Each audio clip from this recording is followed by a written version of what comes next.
नमः जनभाषयै संस्कृताय मित्राणि श्रीगुरुवे नमः। वंदे वेदमातरम्। शूद्रक की राजधानी विदिशा से मैं तेजेंद्र आचार्य आप सभी का हमारे YouTube चैनल पर हार्दिक स्वागत करता हूं। आज हम ऋग्वेद से संबंधित जो उपनिषद हैं, ऋग्वेद में जो उपनिषद हैं, ऋग्वेद के उन उपनिषदों का सामान्य परिचय जानेंगे। उनमें जो वर्णन है विस्तृत, वह जो उनमें विषय हैं वह उनका परिचय जानेंगे। तो ऋग्वेद का पहला उपनिषद है ऐतरेय उपनिषद। ऐतरेय एक आरण्यक भी है। ऋग्वेद का आरण्यक अलग होते हैं, जो हमें वन में पढ़ाए जाते हैं उनको आरण्यक कहते हैं। उपनिषद जो गुरु के पास बैठकर पढ़ाए जाते हैं वह उपनिषद होते हैं। तो ऐतरेय आरण्यक है, उसके द्वितीय आरण्यक के 4 से 6 अध्यायों का नाम है ऐतरेय उपनिषद। और ऐतरेय आरण्यक से लिया गया है, इसलिए इसका नाम ऐतरेय उपनिषद है। तो आप इससे 2 चीज़ें याद कर सकते हैं कि ऐतरेय से लिया गया है, ऐतरेय आरण्यक भी है और ऐतरेय उपनिषद भी है, दोनों ऋग्वेद के हैं। और ऐतरेय आरण्यक से उपनिषद को लिया गया है, इसलिए इसका नाम ऐतरेय उपनिषद है।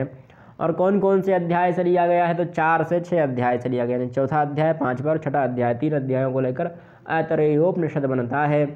ऐतरेय उपनिषद में कुल कितने अध्याय हैं, तो 3 ही अध्याय हैं, क्योंकि 4, 5, 6 3 अध्याय लिए गए हैं ऐतरेय आरण्यक से, इसलिए इसमें सिर्फ 3 अध्याय ही हैं।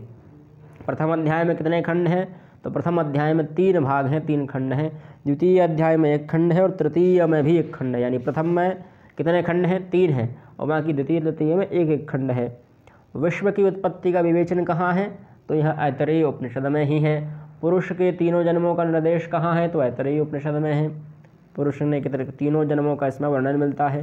फिर जन्म जीवन मरण का वर्णन कहाँ है, जो मनुष्य है उसका जन्म, उसका जीवन और उसका मरण, इसका वर्णन भी द्वितीय अध्याय में है। किसके द्वितीय अध्याय में है, तो ऐतरेय उपनिषद के द्वितीय अध्याय में है।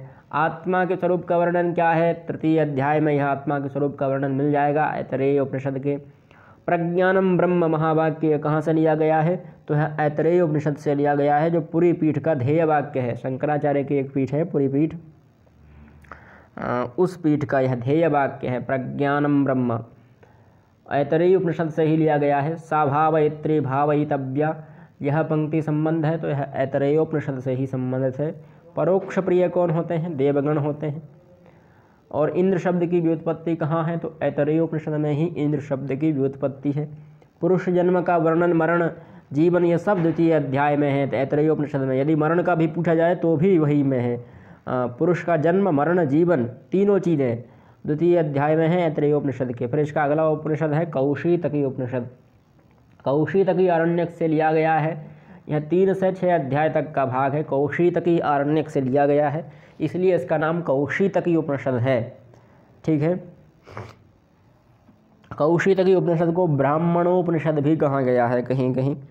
तो यह कौशीतकी उपनिषद कहाँ से लिया गया है, कौशीतकी आरण्यक से लिया गया है, जो ऋग्वेद का ही एक आरण्यक है। और इसके 3रा, 4था, 5वां, 6ठा यानी 4 अध्याय इसमें सम्मिलित हैं। 3 से लेकर 6 तक, मतलब 4 अध्याय इसमें सम्मिलित हैं, इसलिए इसमें कितने अध्याय हैं, 4 अध्याय हैं। और यह अध्याय किसमें विभक्त हैं, तो खंडों में विभक्त हैं। जैसे वहाँ पर ऐतरेय खंडों में विभक्त था, वैसे ही कौशीतकी भी खंडों में ही विभक्त है। प्रथम अध्याय में उसके 3 खंड थे, द्वितीय अध्याय में 1 और तृतीय अध्याय में 1 खंड थे। उसी प्रकार यहाँ पर प्रथम अध्याय में 7 खंड हैं, द्वितीय अध्याय में 15 खंड हैं, तृतीय अध्याय में 9 खंड हैं और चतुर्थ अध्याय में 20 खंड हैं। ध्यान रखना है संख्या आपके लिए। प्रथम अध्याय में 7, द्वितीय में 15, तृतीय में 9 और चतुर्थ में 20 जो हैं वह उसमें खंड हैं, भाग हैं। और संपूर्ण उपनिषद किस प्रकार से है, तो गद्यात्मक है, पद्यात्मक नहीं है, गद्यात्मक है। यानी जो यहाँ पर लिखा है इसी प्रकार से गद्य में लिखा है, श्लोकों में नहीं है, छंदोबद्ध नहीं है, गद्यबद्ध है, तो यह गद्य में है। प्रथम अध्याय में वर्णन किसका है, तो देवयान और पितृयान का वर्णन है। प्रथम अध्याय में किस किस चीज़ का वर्णन है, तो देवयान और पितृयान का वर्णन है। द्वितीय अध्याय में आत्मा के प्रतीक का वर्णन है, आत्मा का प्रतीक किस प्रकार का होता है उसका वर्णन है। प्रदर्दन से ब्रह्म विद्या इंद्र सीखते हैं, यह तृतीय अध्याय में इसका वर्णन है। ब्रह्म विद्या इंद्र से सीखते हैं, प्रदर्दन से इंद्र सीखते हैं, यह तृतीय अध्याय में है। अजात शत्रु एवं बालाकी के आख्यान के प्रसंग में परब्रह्म का विवेचन किस में है, किस अध्याय में है, तो चतुर्थ अध्याय में परब्रह्म का विवेचन है। और वैदिक साहित्य का अंतिम भाग उपनिषद है, आप जानते ही हैं। उपनिषद मुख्य विद्या द्योतक है तो ब्रह्म विद्या का द्योतक है, यह भी आप जानते हैं। उपनिषद किसके लिए है तो सन्यासियों के लिए है, यह भी आप जानते ही होंगे। ज्ञान तथा उपासना का विस्तार पूर्वक व्याख्यान किसमें है तो उपनिषदों में ही है। वेद का सबसे अंत भाग है, इसी में ज्ञान कांड संपूर्ण भरा हुआ है। उपासना कांड और कर्म कांड तो ऋग्वेद में इत्यादि यजुर्वेद में है, पर यह जो ज्ञान कांड है यह उपनिषदों में ही अधिकतः मिलेगा। इसमें ब्रह्म का स्वरूप, जीव का स्वरूप, आत्मा का स्वरूप, इसी प्रकार के विषय आपको देखने को मिलेंगे। शास्त्रार्थ इत्यादि विषयों पर भी इसमें चर्चा है। वेद का अंतिम भाग होने के कारण उपनिषद को वेदांत भी कहा जाता है। इसमें उपधन निधन शद और क्विप प्रत्यय करके उपनिषद शब्द बनता है। उपनिषद और उपनिषद दोनों शब्द बनते हैं। मुक्तिकोपनिषद के अनुसार उपनिषदों की संख्या 108 है और शंकराचार्य जी के अनुसार 10 है, यह भी ध्यान रखिएगा। मुक्तिकोपनिषद के अनुसार 108